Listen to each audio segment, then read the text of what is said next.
नमस्कार दोस्तों। नमस्ते बिजनेस के एक नए एपिसोड में आप सबका स्वागत है। आज का विषय है इंपोर्ट एक्सपोर्ट बिजनेस एक्टिविटी यानी आयात निर्यात का व्यापार। इस विषय पर चर्चा करने के लिए हमारे साथ जुड़े हैं सिंगापुर से एक बहुत ही खास मेहमान। तो चलिए शुरू करते हैं।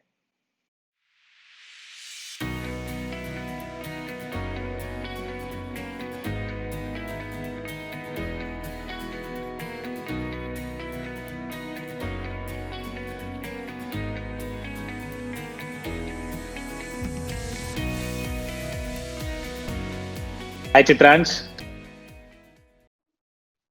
हाय Rahul. Very nice to have you. काफी अच्छा लग रहा है कि आप हमारे साथ नमस्ते बिजनेस पर जुड़े। Thank you so much.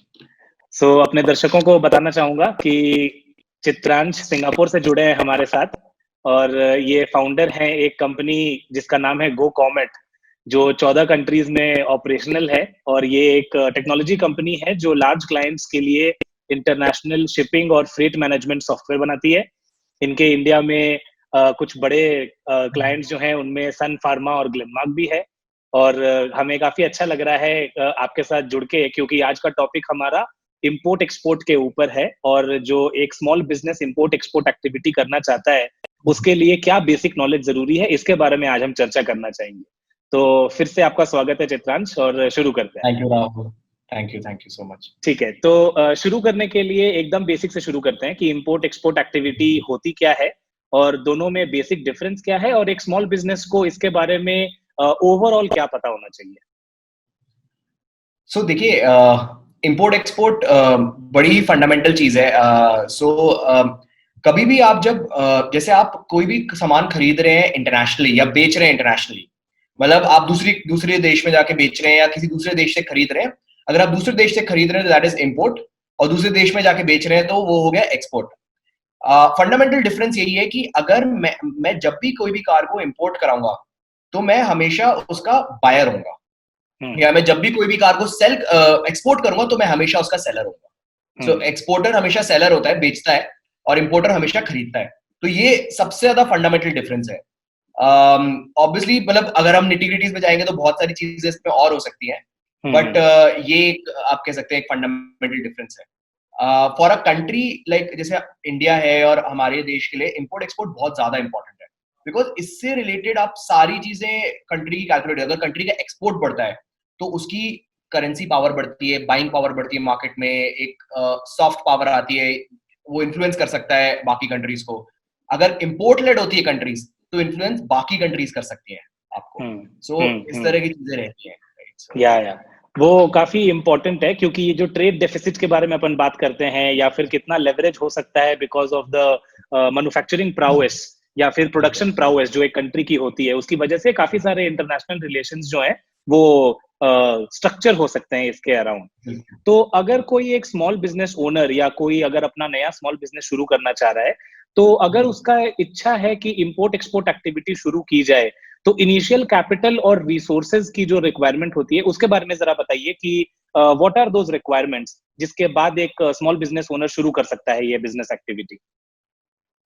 देखिए, कैपिटल और रिसोर्सेज एक क्या कहते हैं, एक रिलेशन होता है जितना आप स्केल पे स्टार्ट करना चाहते हैं। फॉर एग्जांपल, मैंने एक छोटा सा एक्सपोर्ट इंपोर्ट कंपनी स्टार्ट करी थी, ऐसी जस्ट फॉर फन, लाइक कोई उसमें ज्यादा सोचा नहीं था हम लोगों ने। तो बेसिकली मैं आपको बता दूं कि कितने छोटे से स्टार्ट की जा सकती है। अगर आपके पास आज मान लीजिए इंडिया में आपके पास 1 लाख रुपए है, ठीक है, तो भी आप इंपोर्ट एक्सपोर्ट स्टार्ट कर सकते हो, ज्यादा अच्छा। पैसा नहीं लगता।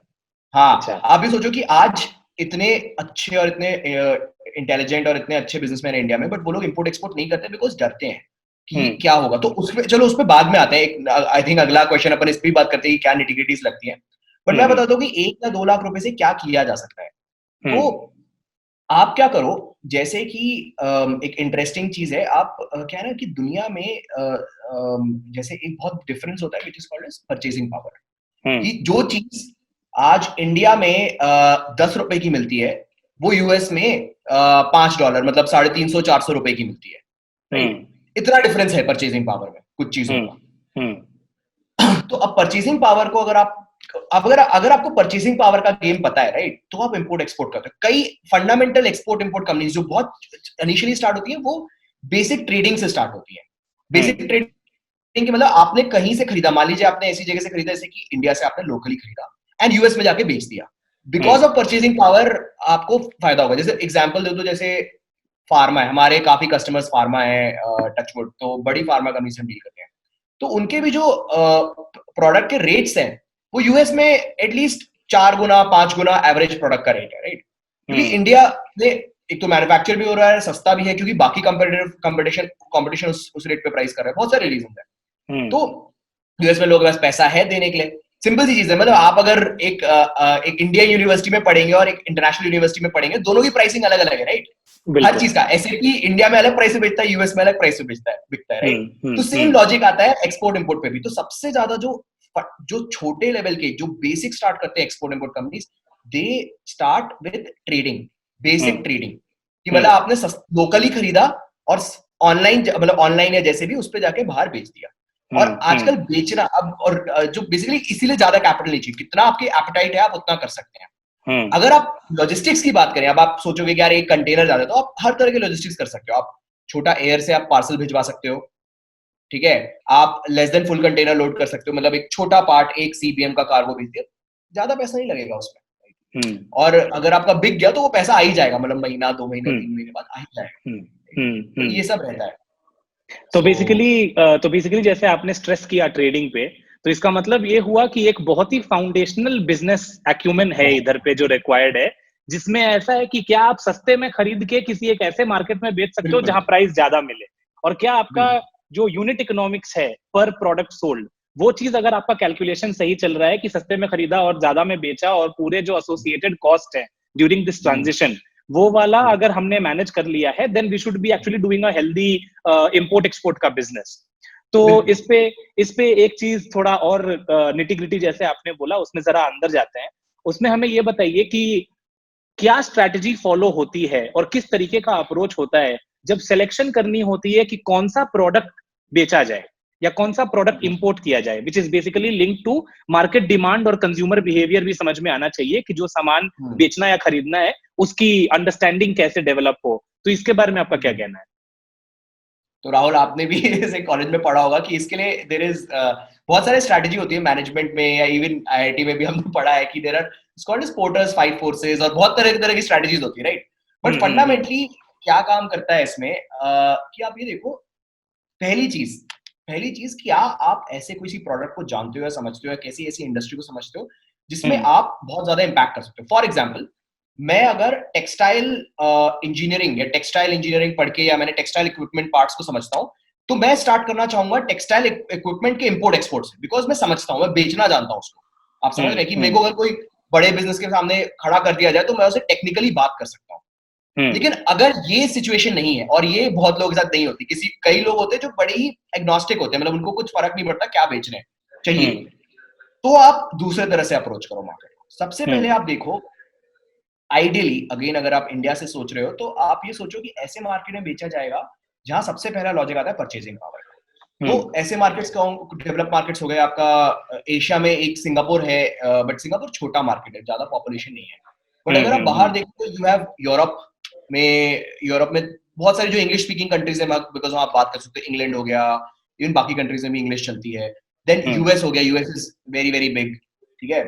एंड अब पहले आपने मार्केट मोटा चूज कर लिया कि इस मार्केट में बेचना है। सेकंड चीज आती है कि उस मार्केट में कौन सा प्रोडक्ट बिकता है। अगर आप किसी भी प्रोडक्ट पे इमोशनल नहीं हो, मान लो आप किसी प्रोडक्ट पे से कहते हैं सेंटी नहीं हो, राइट? आपको बेसिकली एक प्रोडक्ट उठा के बेचना है, तो आप उल्टा सोचोगे कि मार्केट में बिकता क्या है, राइट? जैसे मान लो आज आपने यूएस में फिगर आउट किया, एक तरीका होता है उसको फिगर आउट करने का कि आप और अगर आप छोटे लेवल से स्टार्ट करो, अगर हम छोटे लेवल से स्टार्ट करें, बड़े लेवल पे तो फिर आपके पास एक कंसल्टेंट आके बैठेगा जो आपको बताएगा कि मार्केट एंट्री कैसे करनी, बट एकदम छोटे लेवल से स्टार्ट करें तो आप ये सोचो, और अगर आप डायरेक्ट कंज्यूमर को बेचना चाहते हो विदाउट इंटरमीडिएटिंग अ बिजनेस, तो one way to do that is कि आप amazon.com पे जाओ और देखो उसकी बेस्ट सेलर कैटेगरीज क्या है, क्या प्रोडक्ट बिक रहा है Amazon।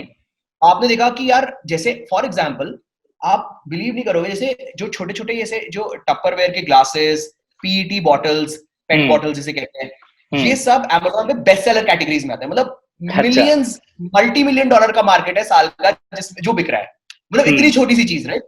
या एलईडी बल्ब, मतलब आप बिलीव नहीं करोगे, ऐसे ऐसे product are like literally like आप समझो कि साल का hundreds of millions of dollars की सेल हो रही है इन मार्केट, मतलब 700-800 करोड़ का साल का सेल हो रही है इतने सिंपल सिंपल प्रोडक्ट्स के। समझा। आप देखते हो ऊपर से कि हाँ लगता है आईफोन बिक रहा है, ये बिक रहा है, ओवरहेड टीवी बिक रहा है, नहीं, जो ये रेगुलर हाउस होल्ड आइटम्स हैं they are very very, I mean I am personally very, मतलब मुझे बायस है इसकी तरफ, मुझे लगता है ये अच्छा मार्केट है।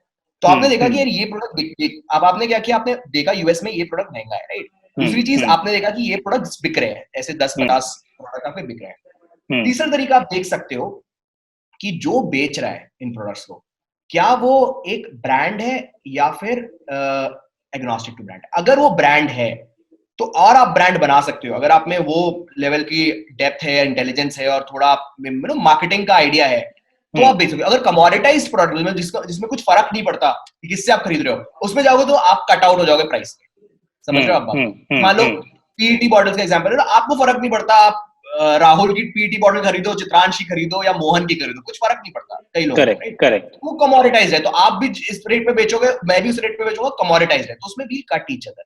बट कुछ प्रोडक्ट्स ऐसे होते हैं जो ब्रांड ड्रिवन होते हैं, जैसे कुछ इलेक्ट्रिकल इक्विपमेंट होते हैं ब्रांड ड्रिवन, कि हाँ यार ये इन ब्रांड्स का ही चलता है बिकॉज भरोसा है, हमें ट्रस्ट है, ब्रांडिंग अच्छी है, लुक दिखता अच्छा है, सर्विस अच्छी है, यार अगर खराब हुआ तो रिटर्न पॉलिसी है, गारंटी है, ऑल दीज थिंग्स। तो ये लॉजिक आ जाता है। तो ये तीसरा लॉजिक है।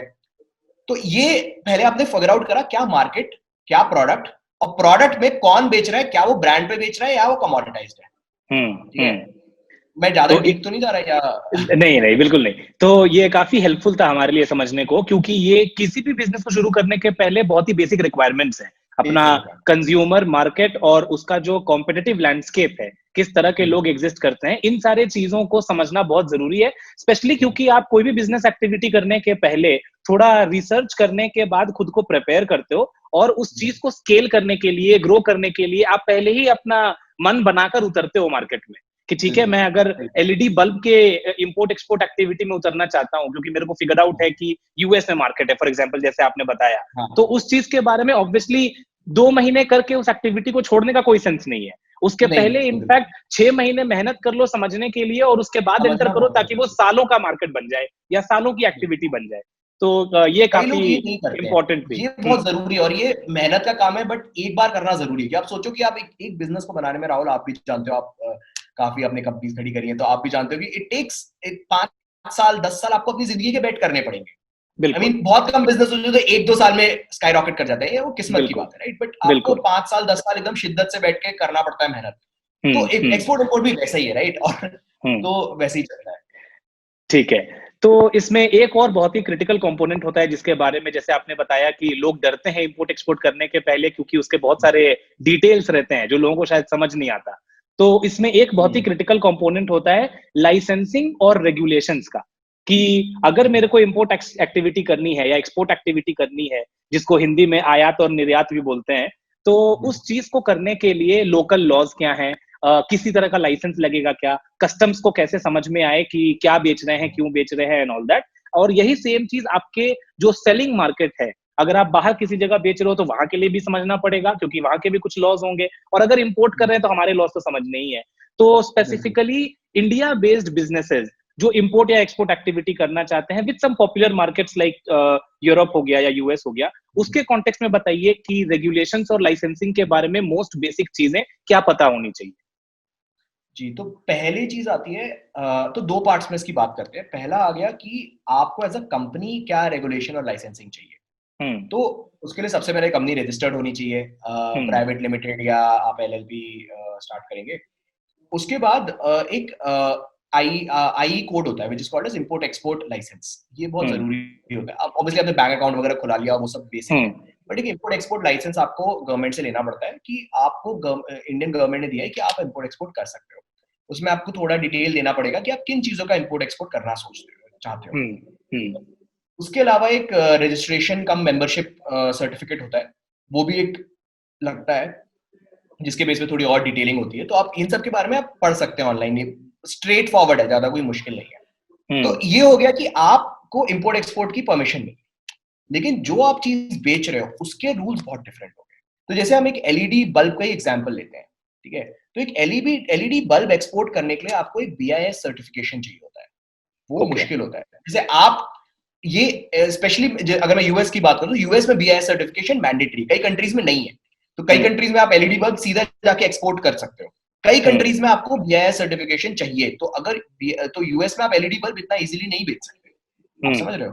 तो ये हर प्रोडक्ट के स्पेसिफिक कुछ सर्टिफिकेशंस आते हैं आपके, जैसे इलेक्ट्रिसिटी में बीआईएस सर्टिफिकेशन आया कि क्या वो इलेक्ट्रिकल कंप्लायंट है, मतलब वो फटेगा तो नहीं, आपने इलेक्ट्रिसिटी में लगा दिया, किसी को हार्म तो नहीं करेगा, ये सब बहुत इंपॉर्टेंट है, ठीक है।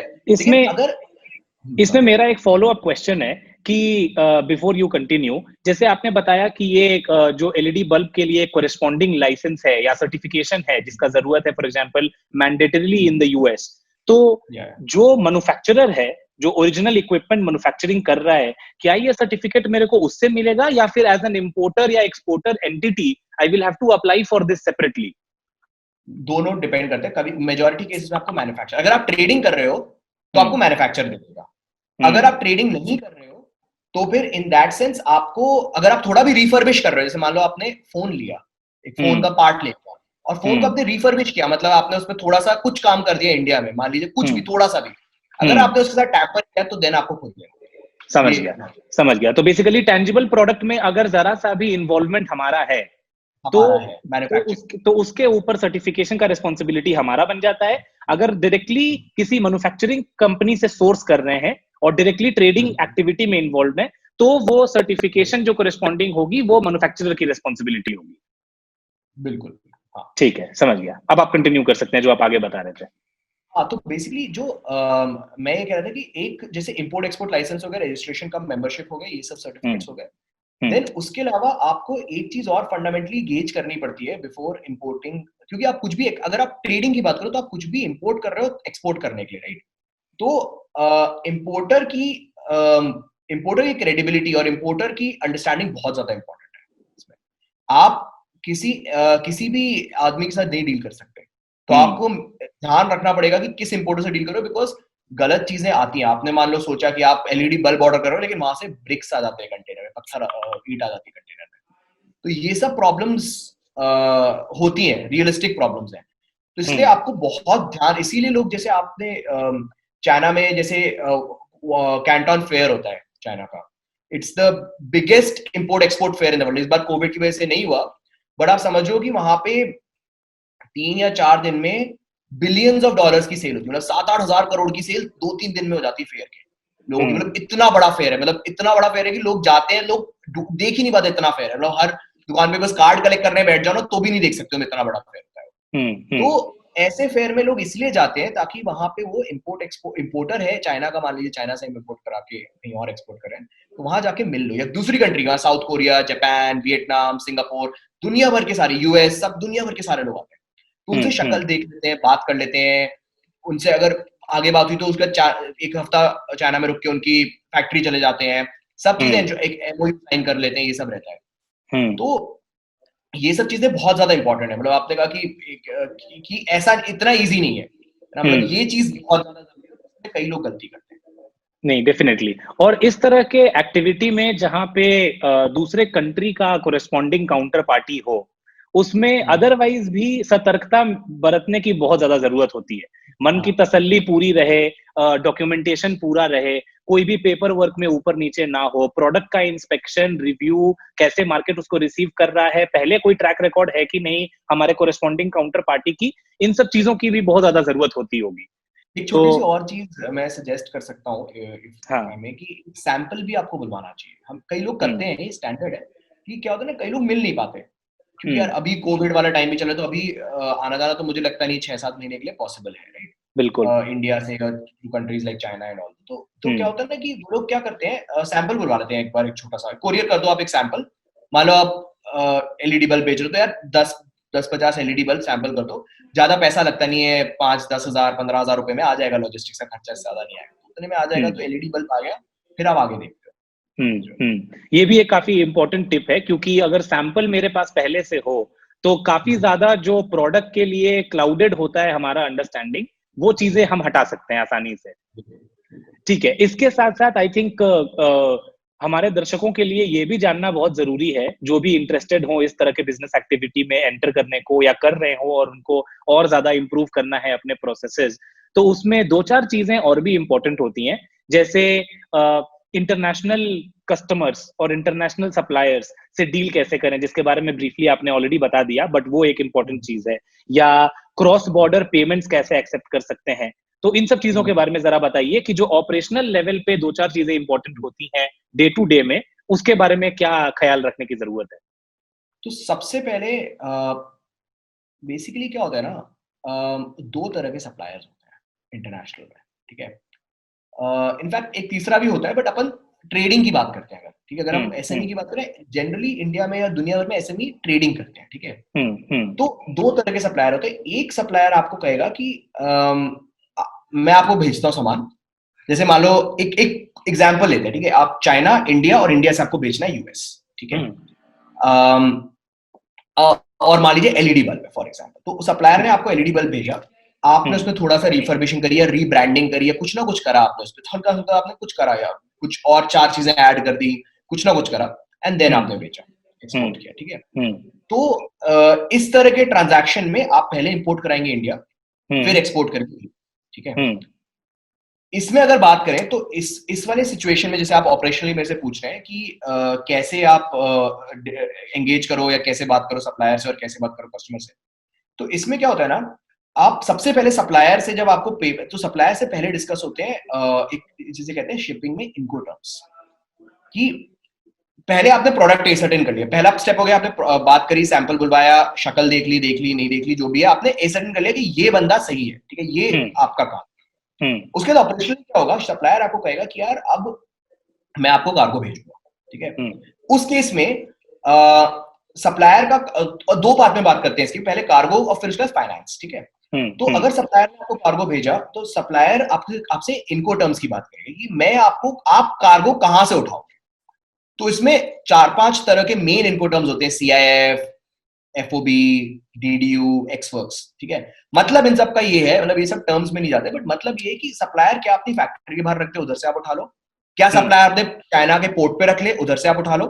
सप्लायर नावा शेवा इंडिया पोर्ट तक ले आए या किसी और दिल्ली तुगलकाबाद तक ले आए, वहां से आप उठा लो। ये सप्लायर आपके घर तक पहुंचा दे, ठीक है? कुछ भी हो सकता है। ये इसलिए इंपॉर्टेंट है कि जो स्पेंड, क्योंकि आप कर रहे हो ट्रेडिंग, तो हर एक पैसा बहुत इंपॉर्टेंट है। क्या पता आप लॉजिस्टिक्स में ज्यादा स्मार्ट हो तो आप लॉजिस्टिक्स का खर्चा यहां से सस्ता कर लो, बिल्कुल, if you get a better rate and all those things, बहुत सारी चीजें होती है। तो बिल्कुल। ये बहुत इंपॉर्टेंट है। कई ट्रेडिंग कंपनीज केवल और केवल लॉजिस्टिक्स पे चलती है, इवन बड़े बड़े स्केल, ठीक है? सेकेंड पार्ट आ जाता है पेमेंट्स का, ठीक है? सप्लायर साइड के पेमेंट्स का, ठीक है? अब पेमेंट टर्म्स भी मैं क्यों बता रहा हूं, ये 4 तरीके के मूवमेंट इसलिए इंपॉर्टेंट है कि कभी कभी पेमेंट इन पे ही डिपेंड करता है सप्लायर का। अगर मान लीजिए, और इनके लिए डॉक्यूमेंट्स होते हैं, ठीक है? तो अगर पहली बार आप बिजनेस कर रहे हो, मुझे नहीं लगता कोई सप्लायर आपको क्रेडिट देगा, वो प्री पेमेंट होगा। मतलब मैंने नहीं देखा कभी फर्स्ट टाइम बिजनेस करने में किसी को क्रेडिट मिला, पूरी ट्रस्ट की बात है और पूरा ब्रांड की बात है। हाँ, ना, तो उसने भिजवा दिया। तो अब इसमें आप क्या कर सकते हो, आप उसको आप ऐसे पॉइंट पे दो जहां से कार्गो आ ही जाएगा आपके पास। तो एक तरीका होता है कि लोग क्या करते हैं, अपना वो एक फ्रेट फॉरवर्डर चूज करते हैं जो चाइना में बैठेगा, ठीक है? जैसे ही उस फ्रेट फॉरवर्डर को हैंडओवर मिल गया, ठीक है, तब आप पैसा दे दोगे उसको, ठीक है? अब हैंडओवर किसी पॉइंट में मिल सकता है, या तो कहते यार मेरा वेयरहाउस है उधर से उठा लो, या मैं पोर्ट ऑफ लोडिंग तक, बेसिकली मान लो चाइना से अगर एक्सपोर्ट करो तो मैं शंघाई तक ले आऊंगा या निंगबो तक ले आऊंगा या चिंगाओ तक ले आऊंगा, वहां से आप कार्गो उठा लो, ठीक है? जैसे तो कार्गो उठाने का मतलब क्या कि बिल ऑफ लेडिंग मिल गया, जो बेसिकली शिपिंग डॉक्यूमेंट होता है। बिल ऑफ लेडिंग, कि आपको बिल ऑफ लेडिंग एक डॉक्यूमेंट, आप समझिए बोर्डिंग पास जैसा डॉक्यूमेंट है, वो अगर आपको मिल गया तो इसका मतलब कार्गो आप तक आ ही जाएगा। जैसे उसने बिल ऑफ लेडिंग आपको दिया तो इसका मतलब कार्गो चढ़ गया, आप उस समय पेमेंट कर दो, ठीक है? और बहुत तरह की चीजें करते हैं इसमें लोग जो बेसिकली जो एक्सपोर्ट करता है उसे कहते हैं शिपर। तो बहुत सारे शिपर या एक्सपोर्टर, जो चाइना में एक्सपोर्टर है, वो बहुत तरह की चीजें करेगा। वो कहेगा ठीक है यार, आपको मैं चाइना में भी मैं ही डिलीवरी लूंगा, सॉरी इंडिया में मैं ही डिलीवरी लूंगा, ठीक है? तो मैं डिलीवरी आपको तब दूंगा जब आपका पैसा आ जाएगा। बहुत तरह की चीजें करते हैं। इसके लिए एक और चीज इंटरनेशनली अभी काफी ज्यादा पॉपुलर है, this is called as escrow account, तो एस्क्रो अकाउंट क्या करता है ना, पैसा आपका बीच में रखता है, और जैसे ही बीएल आया और आपने कहा कि हाँ डन है ट्रांजैक्शन, तब वो उसको पैसा ट्रांसफर करते हैं। और अगर किसी भी पार्टी के साथ प्रॉब्लम है तो वो नहीं करेगा। बिल्कुल। एस्क्रो कंपनी आजकल बहुत कॉमन है, कई सारे logistics company, CHA, custom housing agent, ये सब अपने एस्क्रो अकाउंट्स भी चलाते हैं ताकि इंटरनेशनल। तो ये सिक्योरिटी भी ऐड करती है, सेंस ऑफ सिक्योरिटी ऐड करती है, क्योंकि हाँ, पैसा एकदम इमीडिएटली हाथ से निकल नहीं गया, एक कस्टोडियल अकाउंट में है, जब तक ट्रांजैक्शन वैलिडेट ना हो जाए तब तक रेमिटेंस नहीं होगा। इस चीज की गारंटी की वजह से ट्रेड करना और भी ज्यादा रोबस्ट हो सकता है या भरोसेमंद एक्टिविटी हो सकती है। और भी आप छोटी छोटी चीजें सप्लायर के बारे में गेज कर सकते हो कि एक होता है एई कोड, मतलब होता है बेसिकली क्या होता है, अप्रूव्ड एक्सपोर्टर लाइसेंस होता है, प्रोबेबली मैं टर्म में याद नहीं है मुझे, बट अप्रूव्ड एक्सपोर्टर्स होते हैं डब्ल्यूएचओ के, सॉरी डब्ल्यूएचओ बोल रहा हूँ, international basically world trade organisation के कई सारे ये अप्रूव्ड एक्सपोर्टर्स होते हैं ग्लोबली। तो अगर उसके पास एई कोड है, एक अप्रूव्ड एक्सपोर्टर कोड है, तो इसका मतलब वो उससे आप बिजनेस कर सकते हो। ये सब छोटी छोटी डिटेल्स भी आप देख सकते हो कि क्या किस तरह के लाइसेंसेस उसके पास है। तो ये सबसे इंपॉर्टेंट पीस है। सेम जैसा इसके साथ डील हुआ ना, वैसा आपका कस्टमर आपके साथ डील करेगा। ठीक है, फर्स्ट टाइम अगर कस्टमर जो बेसिकली आपका इंपोर्टर है यूएस में, वो अगर बहुत बड़ी है, राइट, तो आपको उसको क्रेडिट देना पड़ेगा। ठीक है, मान लो आप डील, कई सारे इंडिया में एसएमईज वॉलमार्ट से डील करते हैं यूएस में, या अमेज़न से डील करते हैं यूएस में। ठीक है, बहुत सारे लोग, या छोटे छोटे एक्सपोर्टर्स बांग्लादेश, श्रीलंका में, they deal with Louis Vuitton और आपका सारे बड़े बड़े ब्रांड्स, इस लेवल का काम चलता है। इनफैक्ट कंपनीज, ऐसे यूपी की कंपनी है, वो लेदर बेचती है एस्टन मार्टिन को, उसकी सीट्स के। अच्छा अच्छा, है ना, तो आप समझ रहे हो कि अब एस्टन मार्टिन है तो वो क्रेडिट लेगा, वो कहेगा कि मैं तुम्हें 3 महीने बाद पेमेंट दूंगा, तुम्हारा कार्गो आने दो, पैसा मिल जाएगा तुम्हें, तुम करते हो। आजकल इन क्रेडिट फैसिलिटीज को फाइनेंस करने के लिए भी बहुत अच्छी कैपेबिलिटी आ गई है इंडिया में। कई सारी finance fintech companies in SME export credit को फाइनेंस करने का काम कर रही है। अब देखो बहुत अच्छा काम कर रहा है इंडिया में, ब्रिलियंट। डेफिनेटली। तो इवन आपको एग्जिम बैंक से भी इसमें कभी कभी लोन मिल जाते हैं, और आपको अपने अपने करंट बैंक से भी लोन मिल जाते हैं। कई सारे फ्रेट फॉरवर्डर इनफॉर्मल लोन दे देते हैं आपको, बहुत तरह की चीजें होती हैं। तो काफी कुछ किया जाता है, कई सारी फिनटेक कंपनीज है जो इसमें लोन दे देती हैं आपको। तो आजकल काफी इजीली फाइनेंस हो जाता है अगर आप बड़ी कंपनी से डील कर रहे हो। तो एनीवे, तो ये पहला तरीका है, राइट। तो इट्स अगर आप ऑपरेशनल पूछो तो मैं आपको थोड़ा बता दूं। दूसरा तरीका एक और कई लोग करते हैं ट्रेडिंग में, कि जब वो इंपोर्ट कराए बिना चाइना से डायरेक्टली एक्सपोर्ट करते हैं यूएस। ठीक है, मतलब मुझे इंडिया में कार्गो लेने की जरूरत क्या, अगर मैं ट्रेडिंग ही करनी है तो मैं चाइना से सीधा क्यों नहीं भिजवा सकता एक्सपोर्ट। बिल्कुल, सारा बाकी प्रोसेस सेम है, बट इसमें एक बहुत इंपॉर्टेंट डॉक्यूमेंट लगता है, which is called as switch BL. क्योंकि उसका मतलब क्या है, अगर आपके इंपोर्टर इन यूएस, उसको पता चल गया कि आपका चाइना में एक्सपोर्टर कौन है, तो उससे डायरेक्टली डील कर लेगा वो। तो आपकी जरूरत क्या है ना, बिल्कुल, आपकी जरूरत क्या है, राइट। तो इसीलिए फ्रेट फॉरवर्डर से बात करते हो इसके में स्विच बीएल के बारे में, ये बहुत इंपॉर्टेंट है। स्विच बीएल में वो क्या करता है, चाइना के इंपोर्टर का नाम मास्क कर देगा उसमें। तो इसको लगेगा कि आप एक्सपोर्ट कर रहे हो, इसको लगेगा कि आप इंपोर्ट कर रहे हो। भले कार्गो इंडिया से रूट नहीं होगा, कार्गो डायरेक्टली चाइना से वहां जाएगा। आप समझ रहे हो?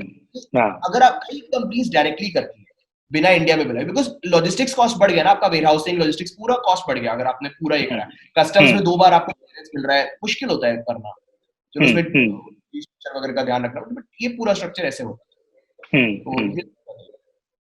समझा।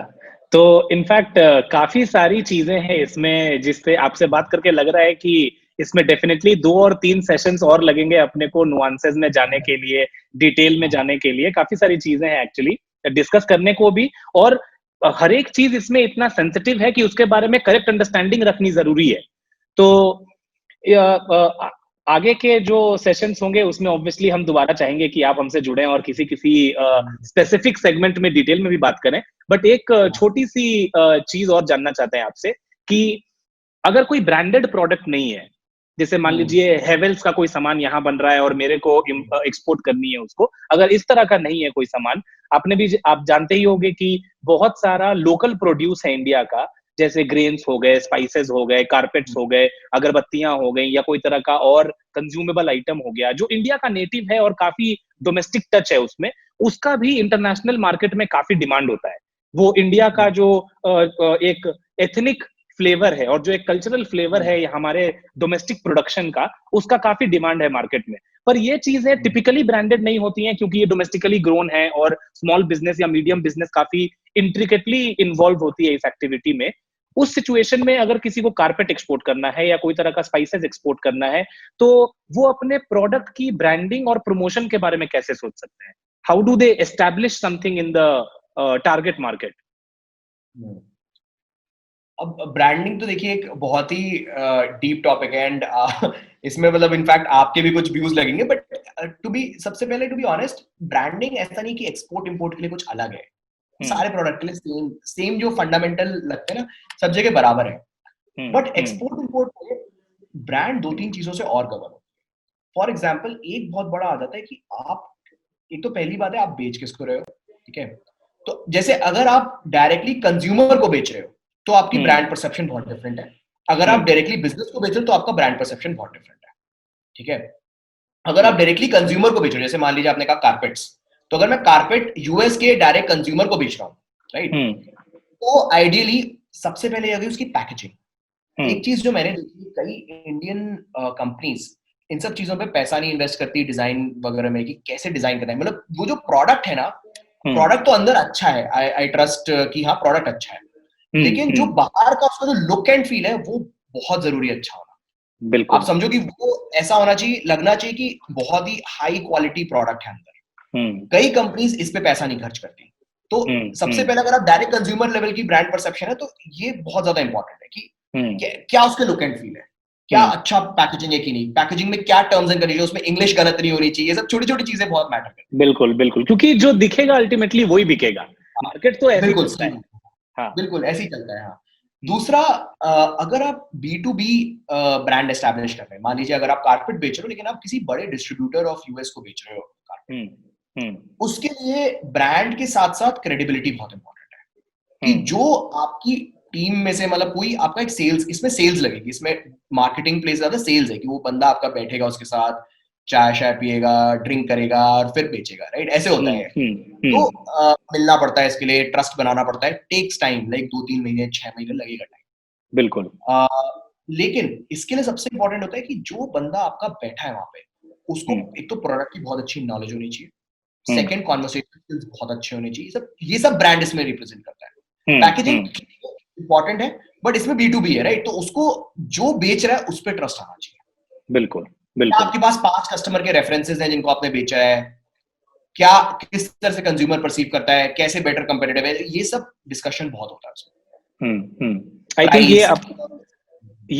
ये टॉपिक खुद के लिए एक इशू बन सकता है, या खुद का एक एपिसोड बन सकता है। इस पे ये इतना डिटेल में अपन डिस्कस कर सकते हैं इस चीज को, स्पेशली क्योंकि इंटरनेशनल मार्केट्स में बेचने की बात हो रही है। तो इसको डिटेल में कभी और भी डिस्कस कर पाएंगे।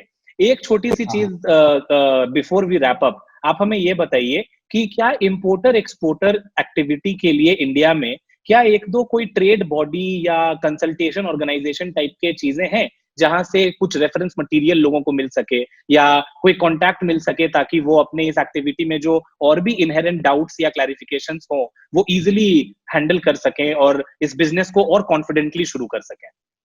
बिल्कुल, तो सबसे पहले तो आपको जाना चाहिए DGFT की, director general of foreign trade की वेबसाइट पे। उस पे सारी इंफॉर्मेशन रहती है, काफी अप टू डेट है आजकल की वेबसाइट्स। देन इसके अलावा एक और आपको बात करनी चाहिए एक्सिम बैंक से, उनके पास भी काफी इंफॉर्मेशन रहेगी रिगार्डिंग फाइनेंस, पेमेंट्स, इस सब पे वो और भी आपको अच्छे से गाइड कर सकते हैं। क्या क्रेडिटेड एस्क्रो अकाउंट्स है, सब वो गाइड कर सकते हैं आपको। उसके अलावा जो स्पेसिफिक प्रोडक्ट स्पेसिफिक अगर आपको बात करनी, तो आपको एक अच्छा कस्टम हाउसिंग एजेंट चाहिए। तो कस्टम हाउसिंग एजेंट जो आपको वो बेसिकली आप समझो custom housing agent is like a lawyer या डॉक्टर, जो आपको बताएगा कि कैसे क्या डॉक्यूमेंट चाहिए इस प्रोडक्ट को यहाँ से यहाँ ले जाने में, एक एक चीज डिटेल। तो इसलिए वो बहुत इंपॉर्टेंट है, और वो आपका एक्सपोर्ट कस्टम, इंपोर्ट कस्टम पे भी वो अपने कॉन्टैक्ट्स के थ्रू क्लियर कराएगा। ये सब चीजें बहुत जरूरी है। इसके अलावा हर एक क्या कहते हैं, हर एक कई सारे ग्रुप्स हैं, कई सारे गवर्नमेंट के ग्रुप्स हैं, कई सारे प्राइवेट ग्रुप्स भी हैं। जैसे छोटे छोटे आपके हर सेक्टर के अपने, जैसे टेक्सटाइल मैन्युफैक्चरर्स की एक एसोसिएशन है, ठीक है। इसी तरह से आप ले लो कुछ बड़े केमिकल मैन्युफैक्चरर्स की एक एसोसिएशन है। तो इस तरह की फार्मा कंपनीज की एक एसोसिएशन है। और इसमें जो सबसे ज्यादा लोग जुड़ते हैं ना वो SMEs ही होते हैं। तो अगर आप एक बात सोचो तो आई वुड सजेस्ट कि एसोसिएशन में जाओ, बिकॉज वहाँ कई लोग जो आपकी साथ से लेवल की प्रॉब्लम देखी है, काम किया है, उनपे समझा है, वो आपको अच्छे से गाइड कर सकते हैं। बहुत सीनियर लोग होते हैं बड़ी बड़ी कंपनीज के, वो आपको बिजनेस कॉन्टैक्ट्स भी दे सकते हैं, ट्रस्ट के लिए और इम्पोर्टेंट हो जाता है कि हाँ इन लोगों से डील करना है कि नहीं करना, ये सब चीजें हैं। तो इस तरह की एसोसिएशन आप ज्वाइन कर सकते हैं। बिल्कुल, ये बहुत ही हेल्पफुल था। और सच बताऊं तो हमने काफी सारे एपिसोड्स रिकॉर्ड किए हैं, काफी सारे लोगों से बात की है, बट आज का कॉन्वर्सेशन बहुत ही ज्यादा इंसाइटफुल और बहुत ही इंटरेस्टिंग था। इनफैक्ट मेरे को ऐसा लगता है कि जब हमारे व्यूअर्स इस एपिसोड को देखेंगे तो उसके बाद डेफिनेटली उनके मन में और भी सवाल होंगे। इसके बहुत सारे सब टॉपिक्स और सब सेक्शंस हैं जिसके ऊपर दोबारा डिस्कशन की जरूरत हो सकती है। तो आशा करते हैं कि आप हमारे साथ दोबारा जुड़ेंगे और हम लोग अलग अलग टॉपिक्स पे, इंपोर्ट एक्सपोर्ट को लेके, फ्रेट को लेके, आपके खुद के बिजनेस के अराउंड जो इतना सारा नुआंसेस होगा या डिटेल्स होगा उसके बारे में भी डिटेल में डिस्कस कर पाएंगे। तो अपने दर्शकों की तरफ से और नमस्ते बिजनेस टीम की तरफ से आपका बहुत बहुत शुक्रिया कि आप हमारे साथ जुड़े और टाइम निकालकर इस टॉपिक के बारे में बात करी। और आशा करते हैं कि आप हमारे साथ दोबारा जुड़ेंगे और हम लोग इसको ऐसे ही आगे बढ़ाते रहेंगे। और thank you so much for sharing all this information. Thank you, आपने इनवाइट किया एंड इट्स ऑलवेज गुड, मतलब जितना हम शेयर करेंगे उतना ही तो सीखते हैं, दोनों वेज होते हैं। बिल्कुल बिल्कुल, ठीक है, बहुत अच्छा लगा आपसे बात करके, thank you so much. Okay दोस्तों, आशा है कि आपको आज का नमस्ते बिजनेस एपिसोड पसंद आया होगा और इसमें जो भी हमने डिस्कस किया वो आपके बिजनेस में सहयोग करेगा। कमेंट सेक्शन में हमें जरूर बताएं कि आपको क्या अच्छा या बुरा लगा हमारे इस एपिसोड के बारे में, और इसके आगे इंपोर्ट एक्सपोर्ट बिजनेस में आप क्या जानना चाहेंगे वो भी हमें जरूर बताएं। वीडियो के डिस्क्रिप्शन में कुछ जरूरी वेबसाइट्स की लिंक भी है जहां से आप इसके बारे में और भी जानकारी प्राप्त कर सकते हैं। आपको अपने स्क्रीन पर हमारे साथ जुड़े रहने के लिए सोशल मीडिया हैंडल्स दिख रहे होंगे। हमसे फेसबुक पे, यूट्यूब पे, इंस्टाग्राम पे और ट्विटर पे जुड़े रहने के लिए हमें फॉलो करें और अपने सुझाव भेजते रहें। धन्यवाद। मिलते हैं आपसे अगले एपिसोड में।